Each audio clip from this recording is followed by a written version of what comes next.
I had perhaps the weirdest controversy of my career on the internet today. And that's really saying something because I've been around for a while. I've been corn dog shamed, I've been pig shamed, I've been car seat shamed, but this was a new one. This was a shaming over water. So here's the tweet that started. It's bedtime. 6-year-old, I need a drink. Me, you just got a drink. 6. It made me want another drink. Great. She's addicted to water. A nice, quick, simple back and forth. And for the most part, people got the spirit of that tweet. Some of the comments on here, I think my favorite one was, you better send her to Aquaholics Anonymous. That was from Legend Fam 41. Or there was another one on here. Water addiction is insidious. Withdrawal has a 100% mortality rate. That was from Met to Art. There was some good comments. But there was another comment mixed in there. And I'm pretty good at ignoring stuff sometimes, but every once in a while something hits me just right. And it's usually when somebody implies that I'm somehow going to kill my kids. That gets to me still. And somebody said, and I think I already blocked them, but I think I've got a screen cap of it somewhere in here, said, excessive thirst is a symptom of type 1 diabetes. Just saying, hope it's not that. And that for me was really 2018 in a nutshell.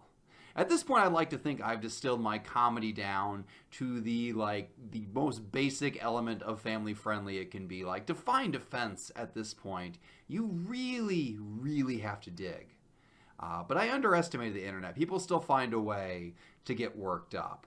So let me go into just the background of this tweet before I get into the controversy of it. So like all of my tweets, they're usually a mix of fact and fiction. This emerged from a real incident last night. We were putting the kids to bed, and Waffle wanted a drink, my 3-year-old. And she went up there, and she didn't want me to help her. She climbed the sink like a monkey, and she got up there. She got one drink, then she got another drink, then she got another drink. She doesn't actually care about the water. She just wants to play in it because that's what that's the quickest path to destruction that she can find. You turn on that faucet, and anything can happen, especially if my back is turned.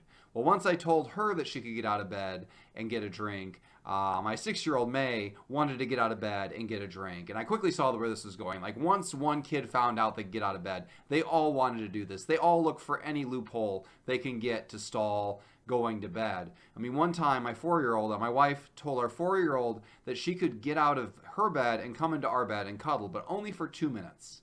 A nice, reasonable compromise. 2 minutes, then you have to go back to your own bed. Well, after my wife let her do that one time, that kid, every single night, like the 100 days since then, gets up and says, can I cuddle in your bed for 2 minutes? They never let it go. You open it a crack and they weasel in there. And so I saw this, and I saw after I let my 3-year-old do this, let my 6-year-old do this, like, this is going to be a never-ending parade of kids getting water. They're never going to be filled up. They're never going to stop being thirsty because it's not about the water at all. So that was kind of the origin of the joke. It didn't happen exactly that way, but it pretty much sums up the sentiment of what was happening, and it's what most families go through, I think, every night putting their kids to bed. We can all relate to that. The diabetes stuff was out of left field. So there was one comment on there about that, and then somebody else said, this is not funny at all. So I'm imagining they were similarly offended along diabetes lines. I don't know. I didn't investigate that person. I blocked them. I was updating my patience for this one. But I posted that screen cap of the person saying diabetes, and I said, this really sums up telling jokes in 2018. And I thought that was the end of it. And on Facebook or on Twitter, it pretty much was. People let it go at that. It's like, yes, people can find offense and take anything seriously. Facebook was another story, though. Facebook, for the most part, people agreed with me. But there was definitely some pushback. People were saying, how dare you shame this person when she's only concerned about the well-being of your kid? That really is a symptom. Like, you should be concerned. Maybe other people need this information, too. So first of all, my kid doesn't have diabetes because she didn't actually take 2 drinks in a row. And even if she did, so what? Just because you drink 2 glasses in a row does not mean you have some serious medical condition. There are nights at the dinner table where my kids will drink 2 glasses of milk. That doesn't mean they have diabetes. There are nights where they will drink 0 glasses of milk. That doesn't mean they have whatever the opposite of diabetes is. It doesn't mean anything. It just means they're kids. And the idea of trying to diagnose somebody through the internet based on a joke that's only partially true is just the height of insanity to me. And the fact that there were people piling on defending this person, like, no, this is a rational use of internet time to play doctor through the internet. it caught me off guard. I consider myself pretty jaded, but this was new territory even for me. And if you really think it's that important, if you want to go out there and warn people about the signs of diabetes, great, good for you. Go out and do that. Just don't use my comment section for it. I'm not a medical practitioner of any kind. This is not a medical advocacy board. If you want to go and warn your Facebook friends to be on the lookout for this, great, go and do that.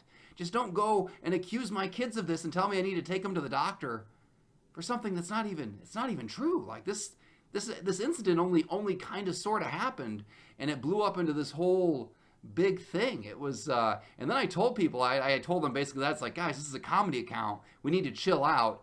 And then people still jumped on me about it. And that's when I started blocking people. It's been a while since I blocked people, but today was a blocking day. So, oh yeah, all my, it's almost like I just literally wrote a book about doing the bare minimum, like, not taking things too seriously. There's an entire chapter in Bare Minimum Parenting about, yes, your kid's gonna die, but not right now. So stop freaking out about these things. An entire chapter. And people were coming at me about this today.